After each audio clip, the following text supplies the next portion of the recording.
here with a bunch of docs. Today we did day one of our 3D printing party, and we wanted to just talk about digital dentistry in general. We're not talking about 3D printing as a whole. We're talking about milling, intra-office scanners, whatever you want to use. So guys, let me just ask you guys, what do you guys, how are you incorporating digital dentistry in your practice? How about you? I'm Manny Valorant. I'm a clinician in Peoria, Illinois, in the middle of the state. Trying to use the digital dentistry every day. I feel like that's one of the best ways to kind of differentiate yourself. Tough to say, some different states that you cannot say you're advanced practitioner of the art of dentistry. That's true, you can't say advanced. But you have to provide your patients with better than the standard of care. Like right. When I tell my patients that standard of care what everybody does so nobody gets in trouble, I'm trying to go over here. So yeah, kind of help us. We provide what's the best, what I feel like. Digital Enamel, if you guys know the site, we're fairly CEREC centric. And it's really cool to talk to these guys because we have all sorts of different scanners here. So you're a Freeshape user. Indeed. And you're a Freeshape user, and you've got all sorts of Freeshape and Freeshape, Itero, CEREC.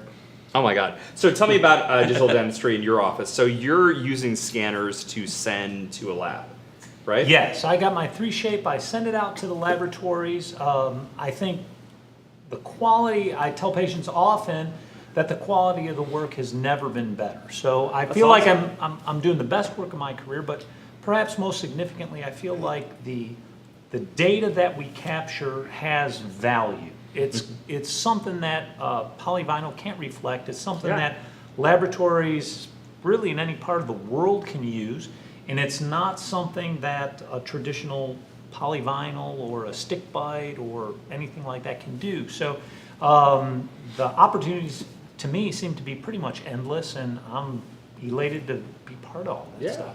And then with the Freeshape, as well as other scanners, we can capture the color of the teeth, the color of the gingiva. We can do scans of shade matching. And tomorrow we're going to talk a lot about the Bellis 3D. Anyone here have the Bellis 3D face scanner or use the face scanner? How do you like it? Do you utilize it or? No, but I have it on my phone. It's cool. But I have it on my phone, and you it is a have the new iPhone 10 technology, right? Yeah, I mean the iPhone 10 has the Bellis 3D face scanner in it, and I think that if you can combine that with Freeshape or CEREC or whatever you're using, that's a pretty awesome deal. So Arash, you've got a pretty cool angle as well. You've got a number of practices. How many dentures do you do a month? We do about 120 to 150 dentures a month. Jesus. That's a lot of dentures. Yeah, we do a lot of removable, and digital dentistry for us is just a no-brainer. I mean, not only does it cut our costs down and make it more profitable for us, but you can actually gain some modicum of consistency now. Yeah. Because it's not in the hands of a particular lab tech that has a particular style that's doing a particular way. It's uniform. Yeah. And that uniformity, especially for practices that are trying to grow like ours for scalability, is key. Yeah, and then, you know, if you're not familiar with the world of digital dentures right now, it's huge. I mean, you guys were just at the digital denture meeting or the Freeshape meeting in Arizona. Different ways to make a denture, but the price is really coming down. So Avident used to be the biggest player in the market, Avident making milled digital dentures. But now in the 3D printing realm, we can do 3D printed dentures for probably under $10 an arch. Yeah, $10. And so that's where things can get really exciting. And quickly. Yeah, yeah. Now, how about you? How are you incorporating digital dentistry in your practice? You've got 4 offices, right? Correct. We love digital dentistry because, for example, we had a DA agent, came in, broke his partial on his bottom, and he came in Monday and he says, I don't have any teeth at the bottom. I said, okay, let's go ahead and get your scan, left that partial in there, keep his bite. We sent to the designer, 3D printed his models, got him back in, 3D printed his denture, did his all-on-4 on the bottom, dropped 6 implants on the bottom, and he came in Wednesday, and I told him, I was like, you wanted your denture, there's no way, if we weren't digital, there was no way you could have come in today and got your teeth in. Cosmetic wax ups, we tell them, I've had patients come in the next day, I just want it now, just sold them on the experience. We just got it designed, sent it back, 3D printed that morning. I've had patients we're 3D printing it, we got it back in the morning, got the design overnight. I'm printing the models out while I'm prepping the teeth, and it comes out an hour later. Oh my and I'm God. like, this print better not fail because I'm gonna be screwed. That is the worst feeling, man. I've done that. But- So, hey, tell me, in your office, you have a trios. So what's your typical workflow on a patient with a crown number 19? Super easy. It's numb, because You gotta You do that, You gotta right? do that. Yeah, we do that even in LA. so while the, I mean, unless I don't like the patient, then save a couple bucks. You hold save on. a couple bucks. Yeah, you know what? Again, a guy's gotta eat. So we numb. While they're numbing, scan it preoperatively, so the scanner knows what's going on. Then we work. Prep the tooth, scan the tooth, Uh-huh. and it's pretty much over. And the laboratory has all the information they need, same day. And so turnaround time is faster. I said earlier, quality of my work is better than it's ever Yeah. been, and so it's just a pleasure to do that. It's a fast-moving game. It also opens up the opportunities to do things model-less. Yeah. So costs are contained. There's just a lot of ways to win. That's a lot of interesting. ways to win. And lots of labs are actually coming on board. So the bottom line is we're not sending them PVS. They don't have to spend the labor to make dyes. Shipping. So there is shipping. Shipping. There is There's not There's shipping. no shipping. And so labs are discounting their crowns because they don't need a physical model. Why Freeshape over Itero?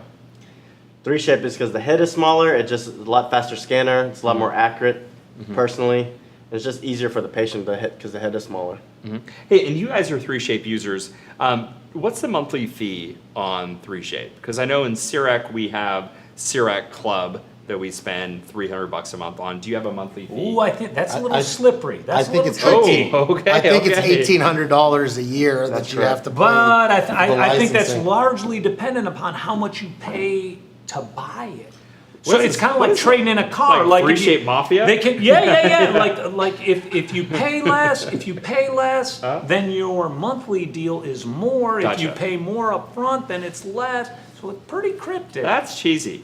So, It is.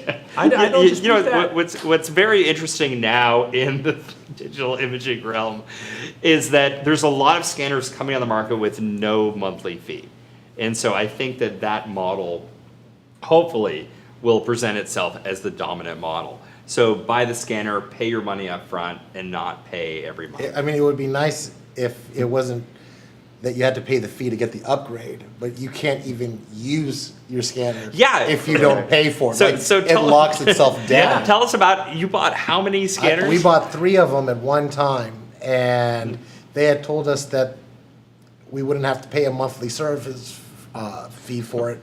And one day I just get a call from one of my office managers like, Dr. Bodney, I think our Trios is broken. And I'm like, well, why is it broken? And they're like, we don't know. It just won't do anything. So we called the tech and they're like, well, yeah, because you haven't paid the $1,800 for this year.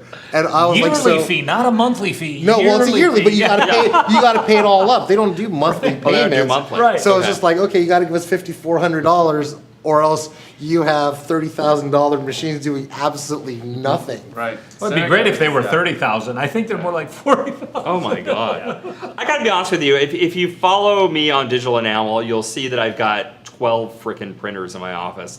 But my favorite printer, my workhorse printer, is the Moonray printer. And actually, the best person to ask is my staff.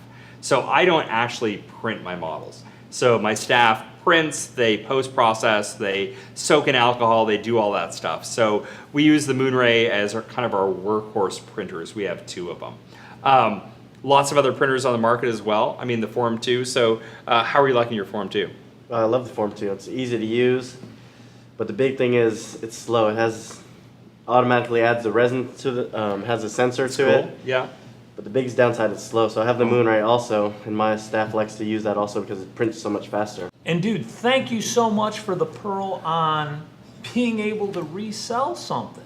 If it's nice to be able to enter the arena digitally speaking, whatever it is, and if things don't work out, man, it's not as if you can't recover. Yeah, no, sell it on eBay. I mean, the funny thing, we were all chit-chatting about this before.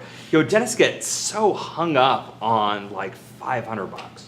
Just buy a printer. If you don't like it, just sell it on eBay. you know, we kind of have this paralysis by analysis. I mean, actually, you were talking about your friend who didn't buy a kick-ass practice because Of $300 a month on the $300 rent. a month on the rent. Guys, so- you know, we've been talking all day about mainly 3D printing, so the 3D printing party is kind of focused on that realm, but we definitely talk about digital dentistry.